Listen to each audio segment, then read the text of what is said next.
Glória a Jesus.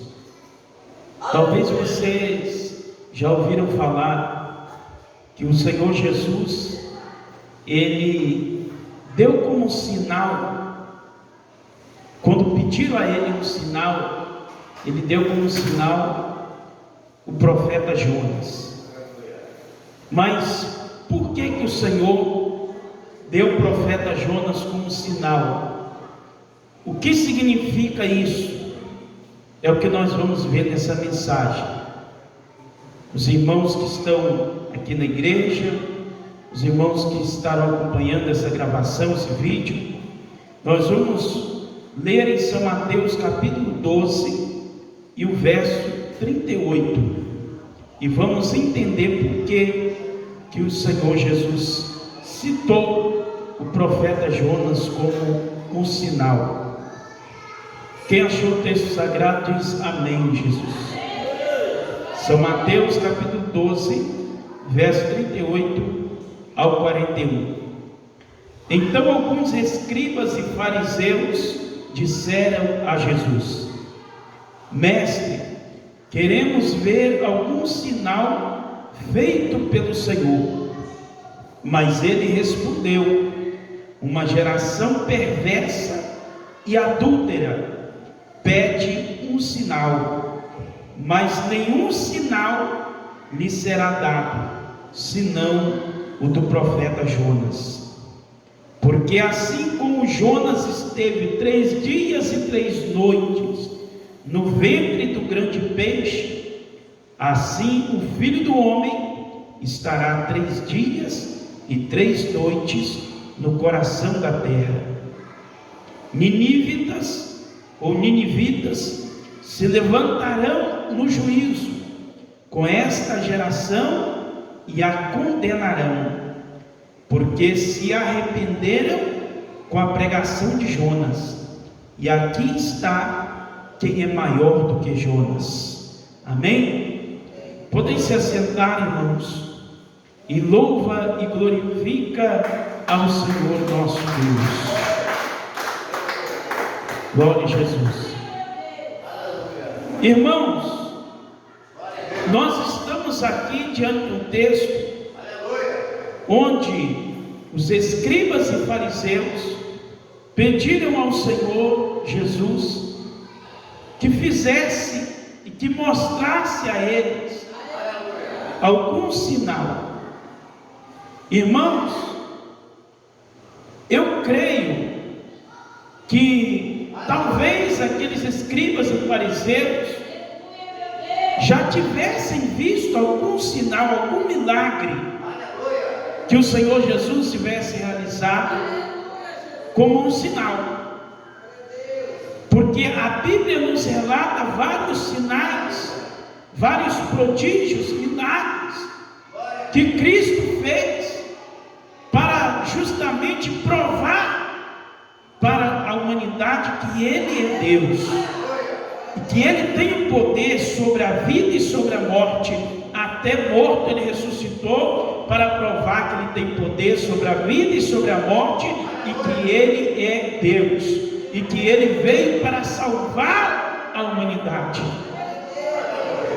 Mas talvez, pode ser também que esses escribas e fariseus que fizeram essa pergunta, ou que fizeram esse pedido, talvez eles ainda não tivessem visto nenhum milagre. O fato é que eles queriam que Jesus mostrasse a eles um sinal, para que eles pudessem acreditar. E isso é natural do ser humano. O ser humano tem facilidade em acreditar naquilo que ele vê. Então, quando o ser humano vê sinais, vê milagres acontecer, aí ele acredita com mais facilidade. Mas quando não vê, tem dificuldade em acreditar. Tanto é, irmãos, que quando se fala que tem alguém que tem um dom de milagres, alguém que tem um dom de curar, alguém que tem um dom sobrenatural, a multidão parece que ajunta mais, né? Se eu anunciar aqui que vai estar aqui um homem de Deus a multidão vai vir, uns em busca da cura e outros por curiosidade para ver se realmente vai acontecer, né? Recentemente circulou aí na internet um vídeo de um menino.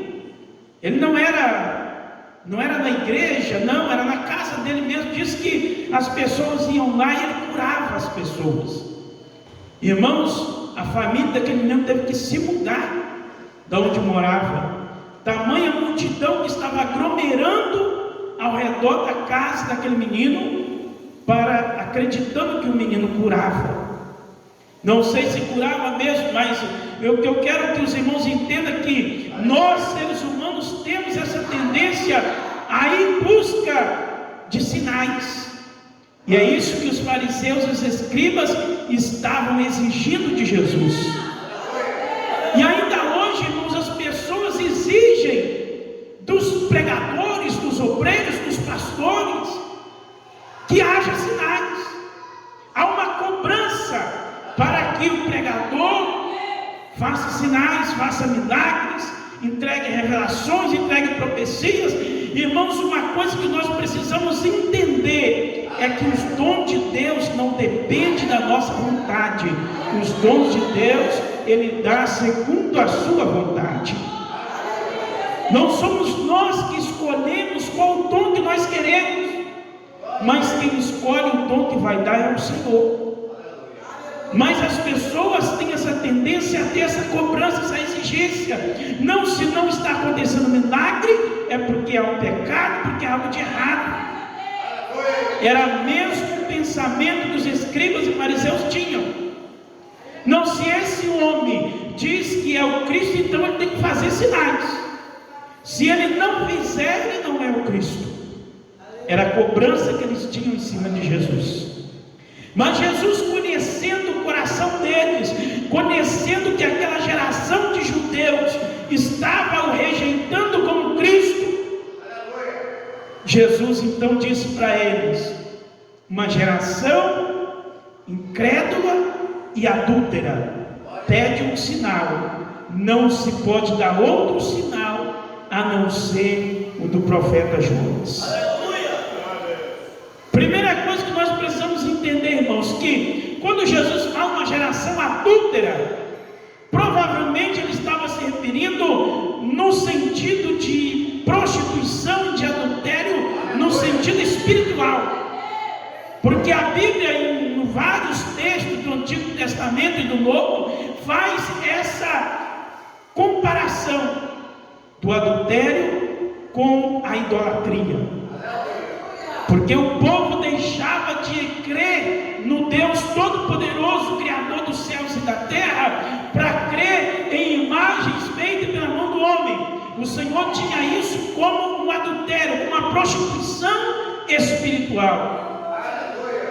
Principalmente os judeus, que era o povo escolhido de Deus, mas que muitas das vezes deixava de adorar a Deus para adorar aos deuses de outras nações. Então, irmãos, por que Jesus usa o sinal do profeta Jonas para mostrar para aqueles fariseus e saduceus e escribas que ali estavam? Nós precisamos entender, irmãos, o significado da mensagem do profeta Jonas. Para isso, primeiramente, nós precisamos conhecer a cidade onde Jonas foi enviado. Jonas, ele era um judeu, primeiramente. Era um judeu, era de Israel, né? Por curiosidade, por coincidência, não sei, mas Jonas, a cidade onde Jonas nasceu, era bem próximo da cidade onde Jesus nasceu. Então, o Senhor fala com Jonas para ele ir pregar uma mensagem de arrependimento na cidade de Nínive. A cidade de Nínive, irmãos, era a capital da Síria. Portanto, o Senhor estava enviando Jonas não para pregar para os judeus, mas o Senhor estava enviando Jonas para pregar para os gentios. Talvez por isso que Jonas se recusa a ir, porque os judeus, eles tinham na mente deles que só eles eram o povo de Deus, só eles eram dignos de salvação. E na verdade no Antigo Testamento são poucas exceções onde a palavra de Deus foi pregada para outros povos. Normalmente a palavra de Deus era pregada só dentro de Israel e de Judá. Fora dali, foi raros casos que aconteceram. Mas o nosso Deus é um Deus que sempre surpreende, né, irmãos? O poder e o pensamento do Senhor vai muito além dos nossos. Então Jonas ficou sem entender nada. Como é que Deus, sendo Deus de Israel, vai me mandar pregar para os assírios? Até porque já havia uma rivalidade entre Israel e a Síria. Houveram guerras entre Israel e a Síria. Mais tarde a Síria vai se tornar um império e vai dominar Israel.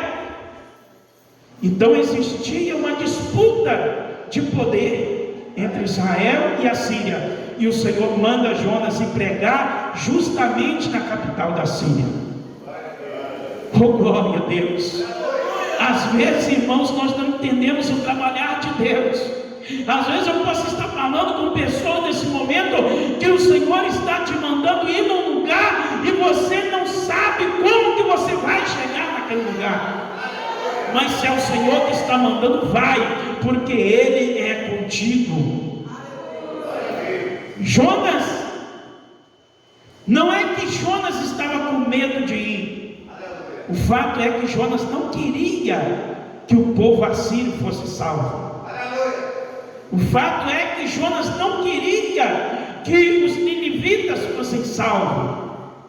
Ele queria a salvação só para os judeus.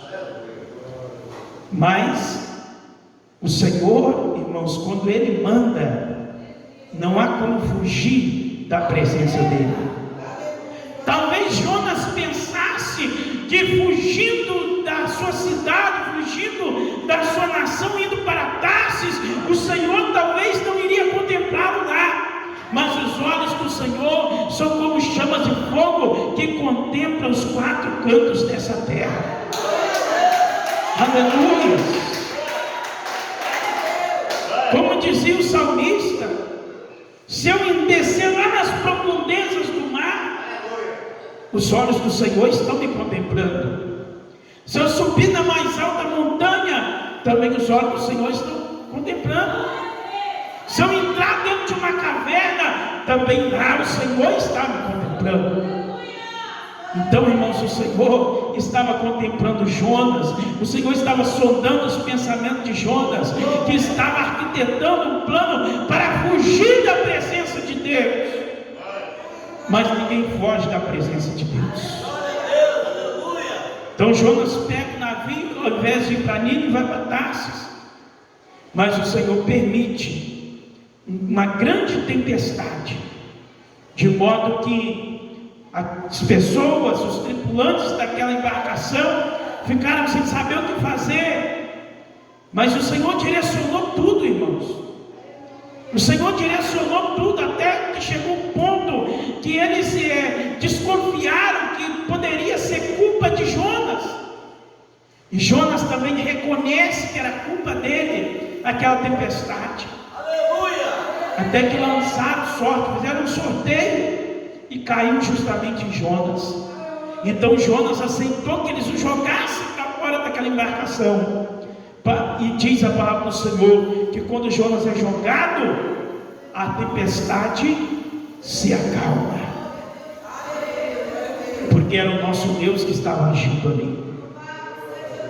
Mas o Senhor envia um grande peixe para engolir Jonas. Depois de 3 dias e 3 noites, aquele peixe vomita Jonas na areia, já na orla da praia de Nínive. E querendo ou não, Jonas foi parar na cidade de Nínive. E lá ele começa a pregar a mensagem do Senhor. Lá ele começa, quando ele viu que não tinha mesmo como fugir, quando ele entendeu o agir de Deus na vida dele, ele começa a pregar uma mensagem de arrependimento para os ninivitas. Agora, o que é mais maravilhoso, irmãos, é que aquele povo, os habitantes da cidade de Nínive, mesmo sendo uma cidade pagã, eles aceitaram de primeira, de pronto eles aceitaram a mensagem que veio do Deus de Israel. Glória a Deus. Eles aceitaram imediatamente. Ninguém ficou questionando. Imagina, irmãos, que naquele tempo não tinha uma tecnologia que fizesse com que a mensagem de Jonas fosse pregada em toda a cidade. Mas o povo parece que foi replicando a mensagem.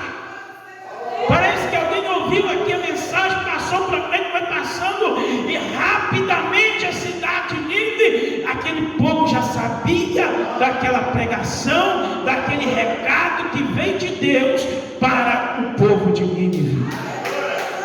Glória a Deus, pode exaltar o nome do Senhor. E eles aceitaram. O rei mandou que todo mundo se curvasse diante de Deus. Proclamou um jejum. O jejum não era só para os seres humanos. O jejum abrangia também os animais. Nem mesmo os animais iam comer naquele dia. Marcaram um dia, esse é o dia do jejum. Ninguém vai comer.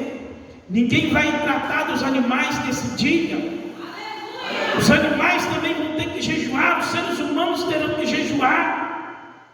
Terão que se vestir de saco, porque se vestir de saco naquela época era símbolo de se humilhar, era símbolo de humilhação. Então se vestiam de saco, sentar na cinza, também um outro gesto de humilhação.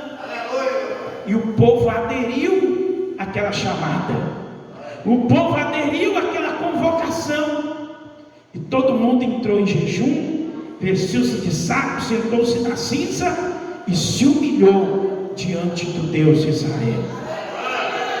Glória a Deus. Eu estou enfatizando que é o Deus de Israel, porque eles não acreditam, até então eles não eram crentes a Deus. Até então eles eram uma cidade pagã, um povo que servia a deuses criados pela imaginação do ser humano, a deuses feitos pela mão do homem. Eles não conheciam o Deus de Israel, a qual é o nosso Deus, Criador do céu e da terra. Mas na primeira vez que eles recebem a palavra de Deus, através de Jonas, eles aceitam a palavra. Glória a Deus. Oh, glória a Deus. Ah, meus irmãos, quem dera que essa mensagem esteja alcançando alguém que tem coração como os ninivitas, que recebe de bom grado a palavra de Deus, que recebe de bom grado a mensagem de arrependimento.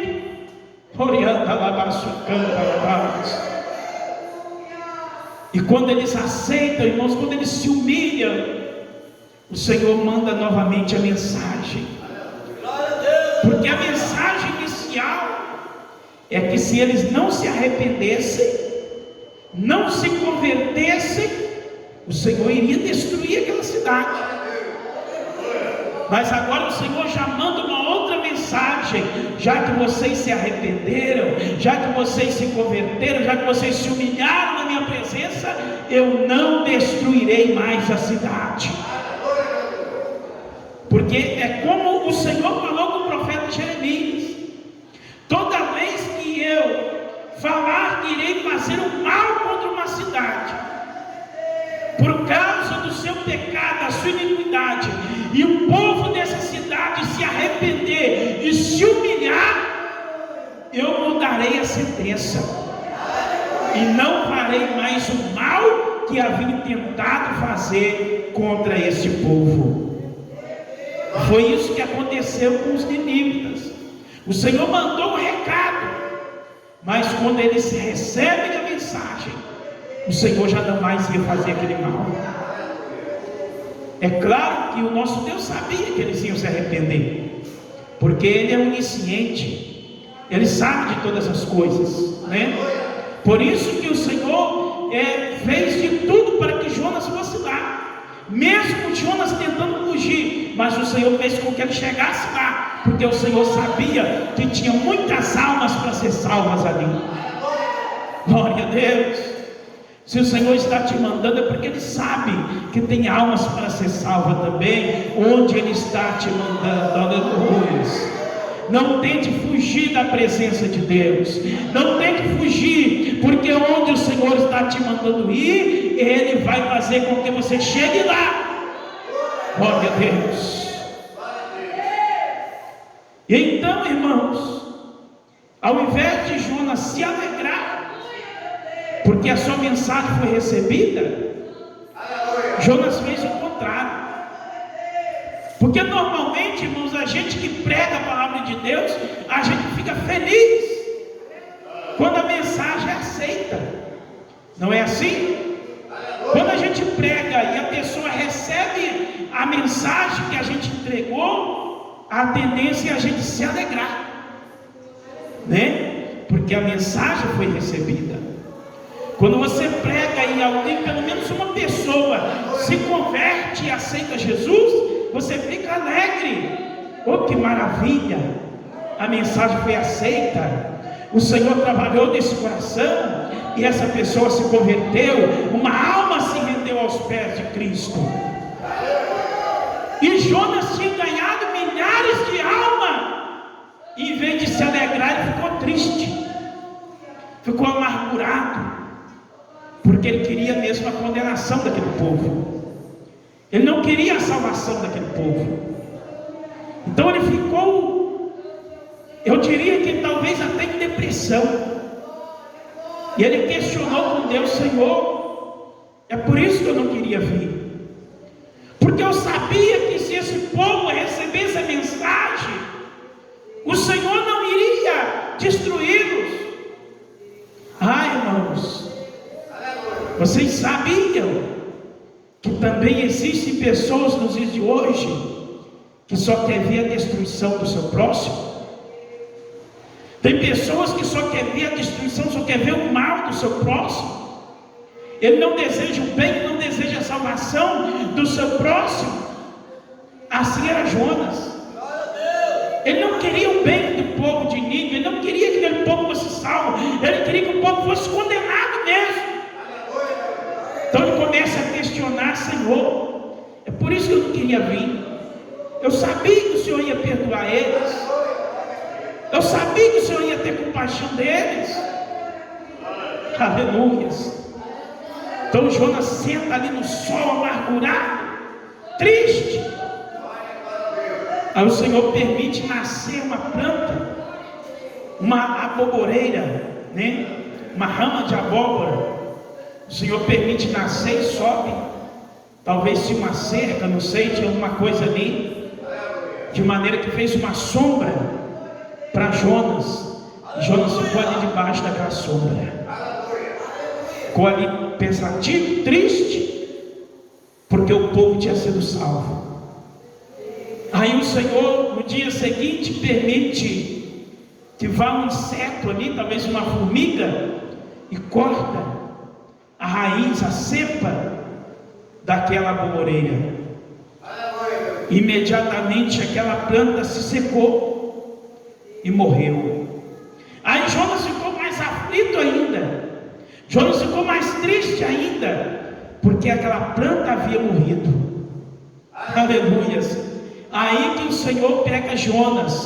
O Senhor disse: Jonas, se você se entristeceu por causa dessa planta que morreu, Jonas, se você teve compaixão dessa planta, não teria eu compaixão desse povo? Não teria eu misericórdia desse povo, dessa multidão que iria perecer, Jonas? Aleluia.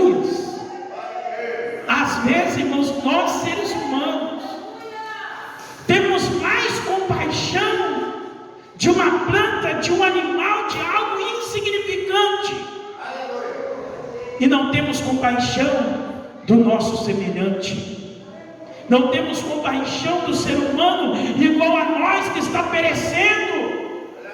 Aleluias. Assim era Jonas com aquele coração de pedra. Jonas ficou triste, mas o Senhor mostra para ele a diferença, que ele deveria ter compaixão sim daquela humanidade, daquele povo que estava a perecer no pecado, a perecer no paganismo, na idolatria. Mas o Senhor tinha um plano de salvação, ainda que eles não eram judeus, mas o Senhor tinha um plano de salvação para eles. Assim como o Senhor tem hoje um plano de salvação para toda a humanidade. Jesus veio a esse mundo para efetivar esse plano de salvação. Eu creio que agora vocês já começam a entender o porquê que Jesus cita o profeta Jonas como um sinal, quando os escribas e fariseus pedem um sinal. Porque os escribas e fariseus tinham o mesmo pensamento de Jonas, que só os judeus é que seriam salvos. Em segundo lugar, eles não acreditavam que Jesus veio para salvar. Eles não acreditavam que Jesus é o Salvador, como muitos ainda não acreditam até hoje. Então Jesus disse: ó, para essa geração perversa e adúltera, não tem como dar outro sinal a não ser o do profeta Jonas. Porque o profeta Jonas teve 3 dias e 3 noites no ventre de um peixe. Assim estará o Filho do Homem 3 dias e 3 noites na terra, debaixo da terra. Aleluias. Em outras palavras, Jesus já estava revelando para eles o que iria acontecer com ele, que ele seria morto, ficaria 3 dias no seio da terra, sepultado, mas ao 3º dia ressuscitaria. Para quê? Para salvar não só os judeus, mas para salvar um povo que até então era um povo pagão, era um povo rebelde, mas que o Senhor tem um plano de salvação para esse povo. Glória a Deus, aleluia. Jesus ali estava revelando que ele veio para salvar, mas não só os judeus, veio para salvar outros povos. Assim como Jonas pregou a palavra pela primeira vez para outros povos, além de Israel, além das fronteiras de Israel e de Judá, Jonas foi pregar, foi levar a mensagem de exortação, de arrependimento, de salvação. Assim era o plano do Senhor Jesus Cristo nessa terra. Em 3 anos e meio de seu ministério na terra, ele pregou uma mensagem que revolucionou o mundo. Ele pregou a sua palavra que trouxe revolução para toda a humanidade. E hoje essa palavra, ela é pregada em todos os países do mundo, porque a palavra de salvação do Senhor não está restrita a um povo. A palavra do Senhor não está limitada pelas fronteiras de uma determinada nação, mas a palavra de Deus é o poder de Deus para a salvação da humanidade. Era isso que Jesus estava revelando para aqueles fariseus e escribas que se diziam estudiosos da lei, estudiosos das escrituras. Eles queriam um sinal, talvez um milagre. Aí Jesus usa o sinal da própria escritura. Aleluias. Os escribas, irmãos, eram os escritores, eram os que estudavam as escrituras, que escreviam as escrituras. Eles queriam um sinal. Jesus dá um sinal que estava na própria escritura, que eles conheciam do início ao fim a história de Jonas.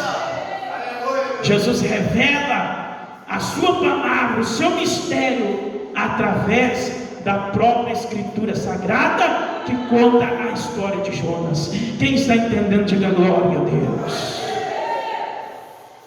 Então é esse, irmãos, o significado de Jesus usar o sinal do profeta Jonas. É que era um povo que estava ali, que foi escolhido para ser o povo de Deus, mas que estava rejeitando a mensagem. Então Jesus faz essa comparação entre ele e o profeta Jonas. Apesar que tem uma diferença, porque Jonas não queria ir, mas Jesus quis vir pregar a palavra, né? Jonas tentou fugir, mas Jesus não. O povo aceitou de início a mensagem de Jonas, estava rejeitando a de Jesus. Mas a semelhança é que, assim como Jonas ficou 3 dias no peixe, Jesus ficou 3 dias na terra. A outra semelhança é que, assim como Jonas pregou para fora de Israel, também Jesus veio para salvar os povos por fora de Israel também. Se eles não estavam aceitando a mensagem, mas Jesus não veio somente para os judeus, Jesus veio para a humanidade de modo geral, não só para Nínive, não só para os assírios, mas veio para toda a humanidade, para todo aquele que aceita esta palavra. Assim como os ninivitas aceitaram e foram salvos, todo aquele que aceita essa palavra também é salvo pelo Senhor Jesus Cristo. E o Senhor ainda diz mais, que no último dia, no dia do julgamento, os ninivitas daquela geração vão julgar os judeus daquela geração. Jesus disse: os ninivitas vão levantar e vão julgar essa geração, porque eles aceitaram a palavra, e esta geração de judeus não aceitou a palavra, não aceitaram a Cristo como Salvador, pelo contrário, crucificaram Ele, mataram Ele. Mas Ele veio para salvar, e eles não aceitaram. E o povo de fora, que era os assírios, aceitaram a mensagem de início. Glória a Deus. Irmãos, que nós possamos aprender a lição com o sinal do profeta Jonas. Primeiro, como mensageiros, que nós devemos nos recusar a levar a mensagem do Senhor. Em segundo lugar, aqueles que ainda não receberam a mensagem de Cristo, que sejam como os ninivitas e recebam essa palavra e aceitam essa palavra, porque aquele que aceita a palavra do Senhor é salvo. O povo estava condenado, a cidade de Nínive estava condenada à destruição.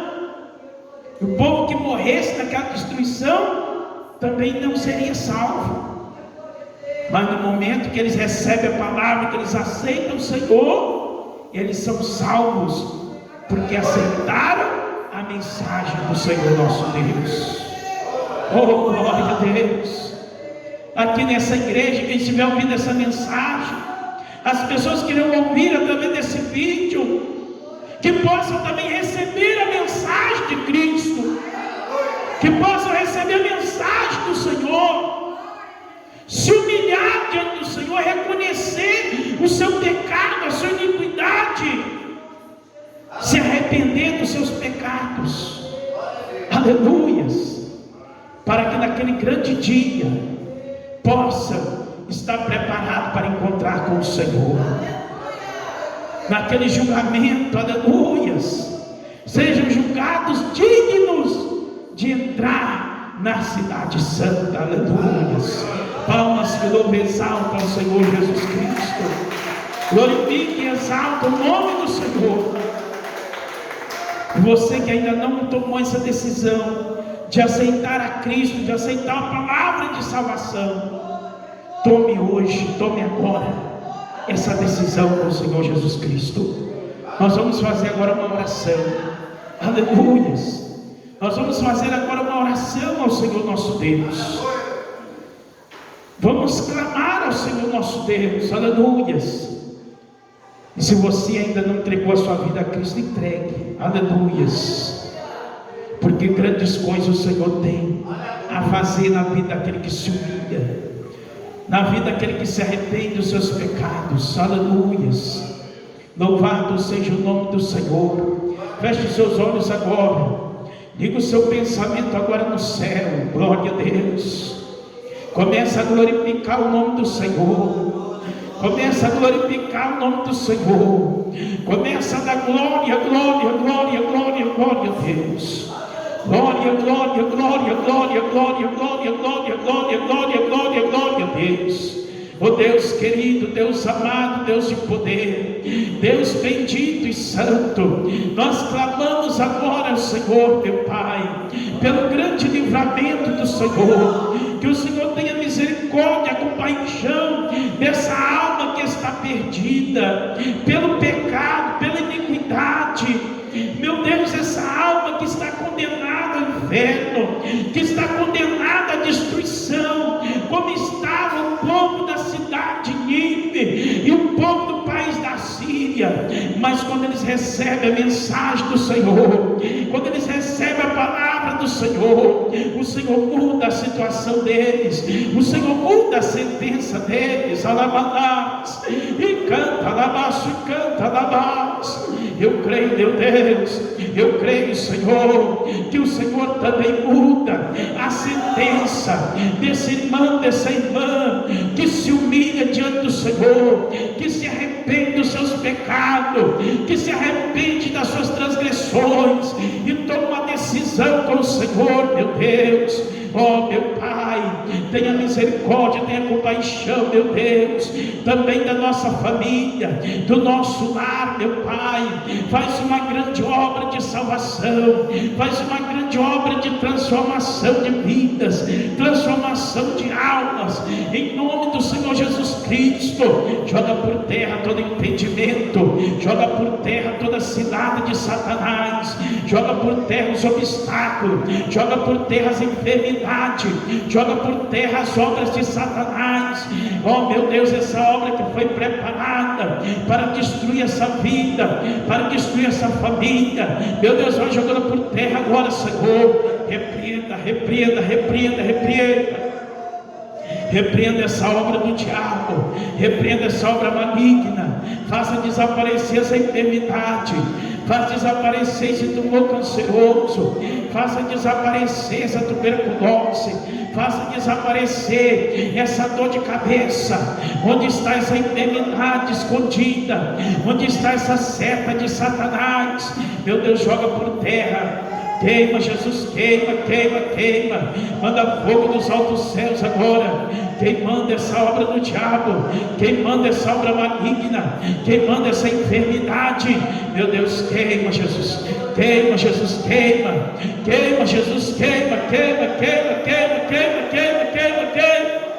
Faz um milagre, Jesus, faz um milagre, Jesus. Faz uma grande obra, Senhor. Faz uma grande obra, Senhor, na vida desse irmão, na vida dessa irmã. Faz uma grande obra, Senhor da glória. Alabalás, e canta, alabás, e palabás, orienta, alabás, e canta, alabalás.